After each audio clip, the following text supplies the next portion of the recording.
Selamat pagi Mas Ojan, Mas Komeng. Ya, selamat pagi Mas Rizal. Gimana kabarnya nih Mas? Baik, baik. Gimana Mas Komeng? Baik. Kok gugup nervous ya Anda? Mungkin ya lah. Kali ini kita mau ngomongin remaja nih Mas. Kalau saya tanya-tanya sedikit mungkin nggak apa-apa ya? Nggak apa-apa, banyak pun nggak apa-apa. Siap, siap. Santai, santai. Jadi ya kita bincang-bincang gitu. Sekarang ya saya juga pengen tahu pendapat dari Masnya kalau remaja itu apa sih Mas? Yang dimaksud remaja kalau menurut Masnya? Kalau aku sih masa remaja itu ada ini masanya atau remajanya?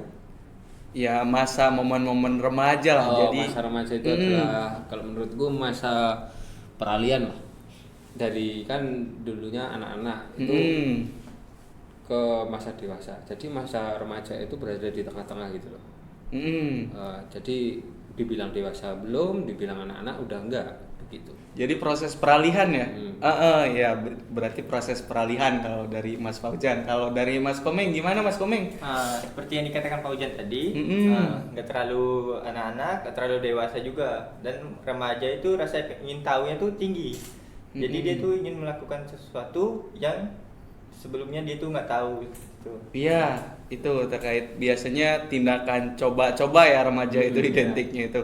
Nah, kalau remaja sendiri sebenarnya yang menjadikan ia coba-coba itu gara-gara apa sih Mas Jadi faktor apa yang mempengaruhi sehingga dia coba-coba itu dari hal-hal yang dilihatnya atau apa gimana sih? Ini dari saya dulu ya? Dari Mas Fauzan dulu. Oke. Kalau remaja itu mau coba-coba kan gini, ada di situ remaja itu ada rasa istilahnya otaknya itu berkembang gitu loh. Misal kan dia masa anak-anak itu dia udah menemukan ini, tapi kalau dia itu menemukan hal baru itu belum dia temukan di masa anak-anak. Oh iya. Nah, kan dengan hal baru itu remaja itu kan pastinya penasaran gitu. Ada rasa penasaran. Remaja itu identik dengan rasa penasaran yang lebih. Kalau kamu masnya udah remaja masih. Masnya penasaran dengan apa? Banyak sih, banyak penasaran. Itu, dari situ kan ada rasa penasaran yang lebih gitu. Jadi di situ dengan rasa penasaran itu akan mencoba hal baru. Benar. Gitu.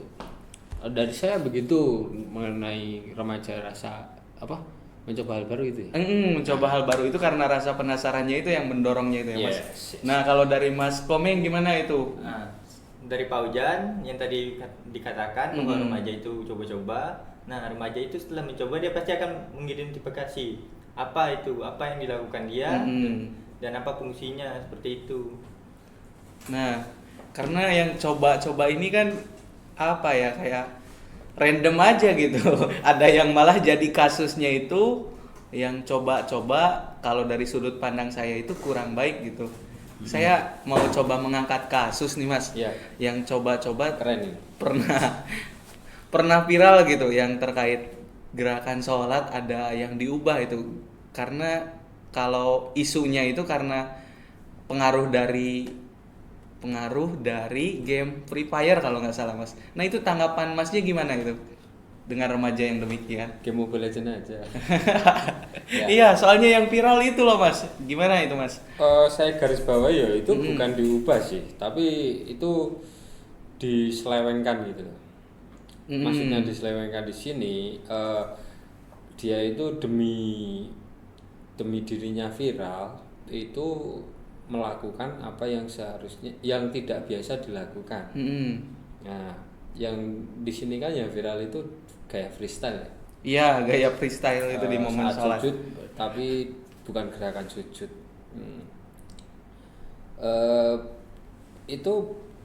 Itu saya kira itu dari ada dari pengaruh game, tapi lebih kepada dia itu ingin viral kalau menurut saya. Begitu. Berarti kemungkinannya selain game masih ada dorongan lain gitu yang bisa mempengaruhi itu. Contohnya media sosial. Dari medsos. Gayanya itu dari gaya freestyle tadi meniru game, tapi dia itu tidak akan melakukannya di momen ketika dia beribadah kalau tidak gaya freestyle tadi ini ketika dia tidak ada dorongan dari eh, keinginan untuk agar dia itu viral. Iya, iya, iya. Kalau dari saya sih karena dia ingin viral aja sih. Karena ingin viral ya. Jadi kayak lepas kontrol, lepas batasan. Kalau dari Mas Komeng gitu, gimana sih tanggapannya terkait orang yang melakukan tindakan freestyle pas sholat itu gimana Mas Komeng? Menurut saya sendiri tanggapan freestyle yang pas sholat itu sebenarnya sangat melenceng gitu. Itu lebih ke menurut saya sendiri ya, agak berbeda sedikit dari Pak Ujan. Saya lebih ke lingkungan sebayanya, lingkungan dari teman-temannya sendiri kan. Iya, dari misalnya lingkungan. temannya bermain FF, terus dia mengikuti, lihat gaya ini, wah keren ini gaya ini bisa diikutin. Ada nggak yang bisa ngikutin? Nah, sebenarnya lebih di apa tuh? Di balik kamera itu sebenarnya ada apa sih? Kan kita nggak tahu. Misalnya temannya, coba kamu gaya gini bisa nggak gitu. Jadi ada cuan gitu untuk dia tuh berbuat seperti itu. Nanti saya video apa tuh kasih ke teman-teman yang lain. Kalau kamu tuh gaya keren gitu bisa. Iya, iya. Kalau saya seperti itu. Karena itu ya, stereotip pengen nampak keren, nampak lebih wah gitu dibanding teman-temannya. Nah, Iya. bisa juga itu. Lalu kita akan coba melihat lebih dalam lah terkait tindakannya ini. Kalau dipandang secara moral gimana sih Mas?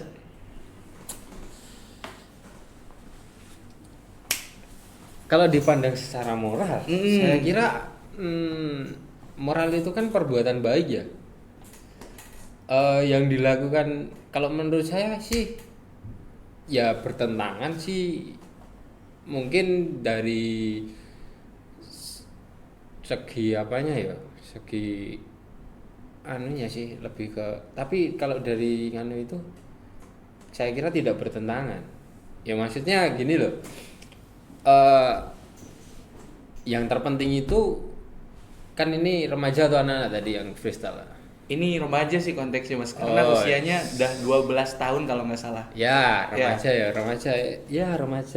awal lah. Iya, remaja awal itu. Kalau dari sudut pandang agama sih, yang penting itu dia mau sholat aja dulu nggak apa-apa.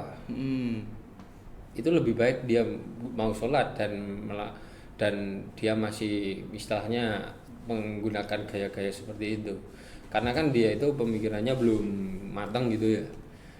Ya yang penting udah mau ke masjid dulu nggak apa-apa gitu sholat. Nah, perkara salah itu kan ya wajar, masih mencoba-coba hal baru kan. Iya.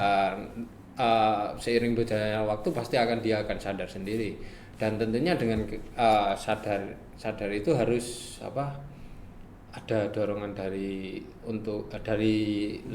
orang tua dan lingkungan sekitar untuk membantu dia menjelaskan bahwa yang dilakukan itu salah, tapi tentunya dengan dengan tindakan persuasif gitu, bukan kekerasan.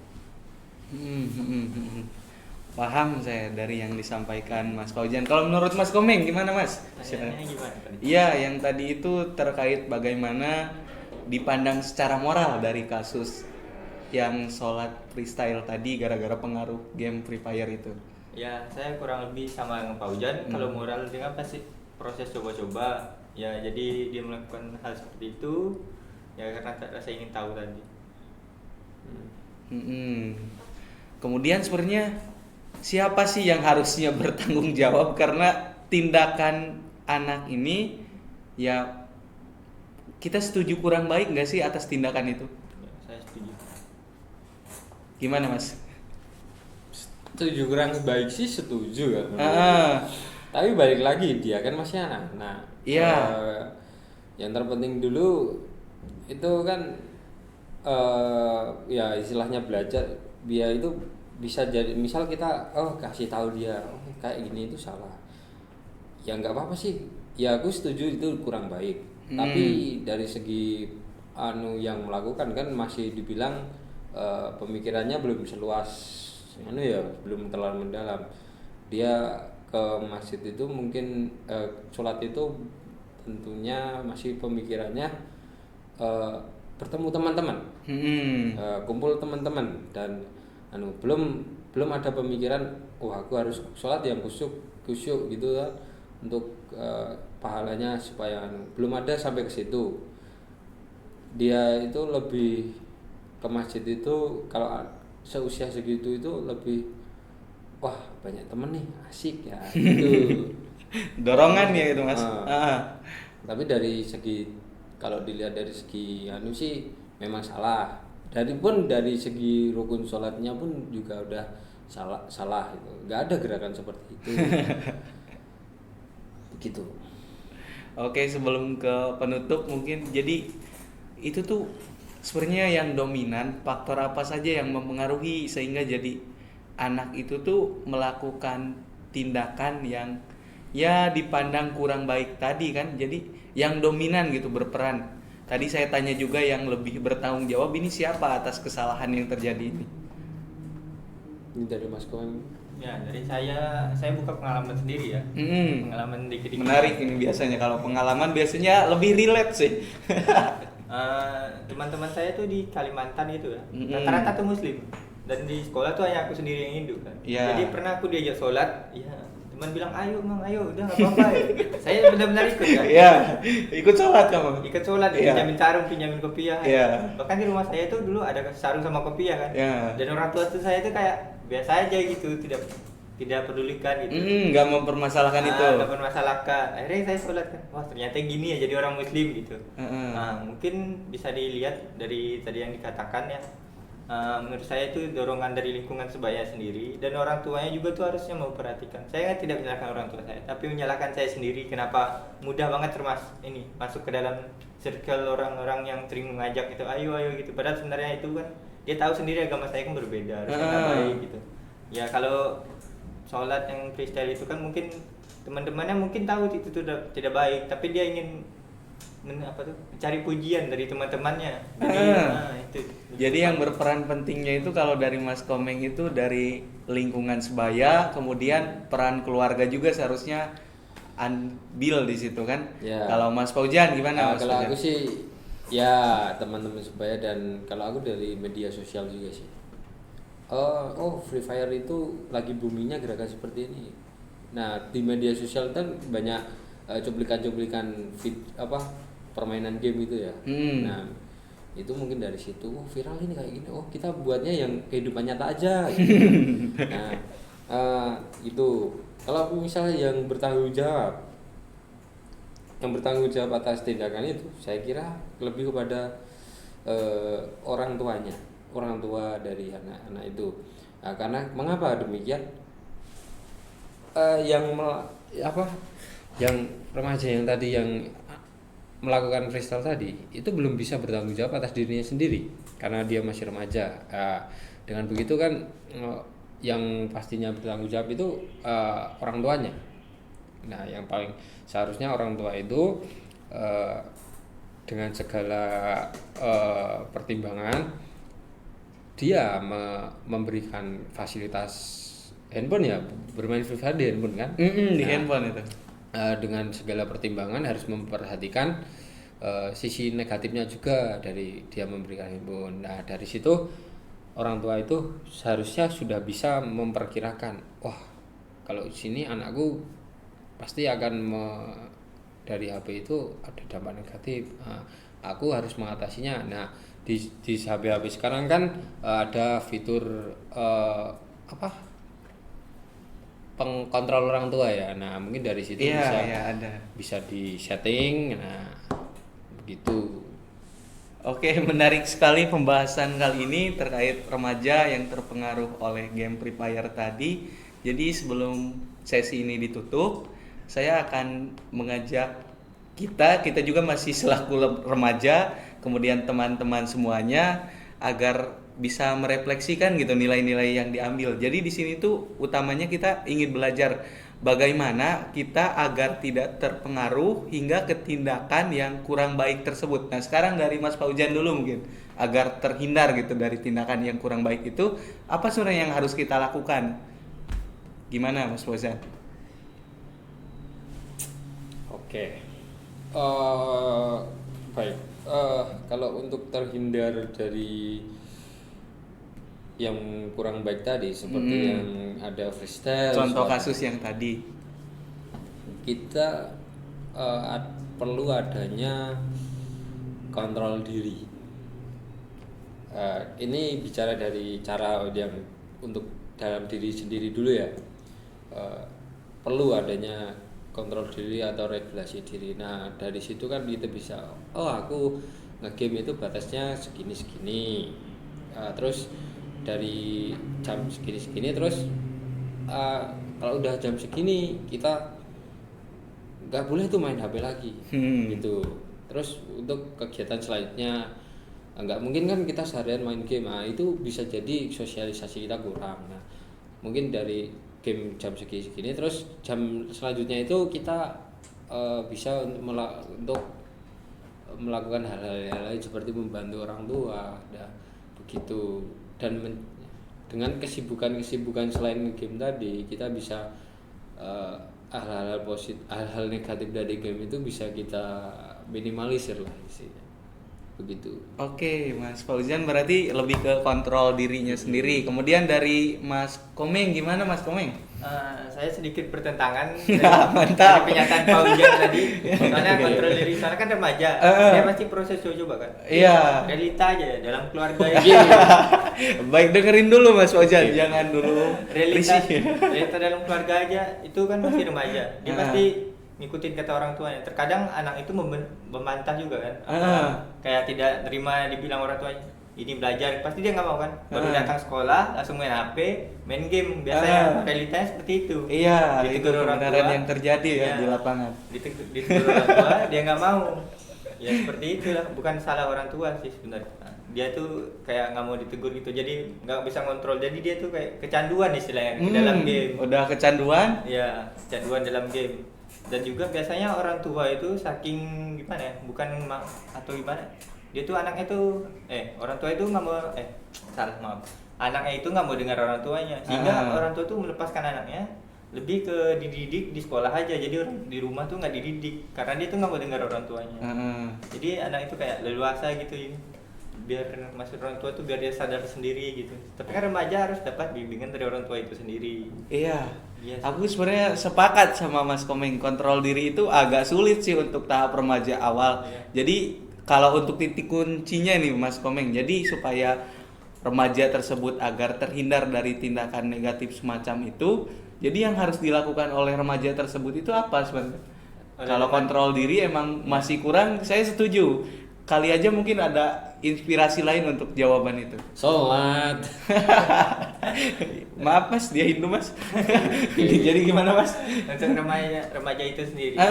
Tindakan Saya dulu itu. pernah kayak bermain game terus ya. Tapi saya tuh menemukan suatu teman nih ngapain sih orang ini kok pendiam gitu. Saya penasaran kan, ganggu-ganggu. Wah, rupanya orang ini belajar tentang ini. Akhirnya saya lama-lama mengikutin kan. Wah, orang seru juga ya belajar. Soalnya saya selama belajar itu menggunakan emosi, tapi tidak menggunakan logika. Maksudnya emosi itu seperti apa? Ngerjain tugas, udah beres gitu. Sambil PDKT-an berarti ya belajarnya. Iya. Iya, momen itu emang seru Mas. Itu bisa jadi opsi buat teman-teman sekalian. Kalau misalnya belum bisa ngontrol diri, kenapa nggak dicoba sambil PDKT-an sama cewek kan? Sambil di momen-momen ikut ke perpus gitu. Seperti yang dipraktekkan Mas Komeng tadi. Ya, mungkin itu sih sebenarnya refleksi kita kali ini. Jadi kalau untuk menghindari tindakan-tindakan negatif tersebut, bisa diupayakan untuk kontrol diri. Apabila itu masih kurang memungkinkan, gimana coba enggak kita pikirkan gitu ke hal-hal yang menarik kita menjadi positif. Misalnya PDKT-an ya sama cewek yang emang rajin ke perpus gitu. Itu mungkin salah satu opsi. Nah, itu kesimpulan dari sesi podcast kita kali ini. Terima kasih Mas Fauzan, Mas Komeng. Ya,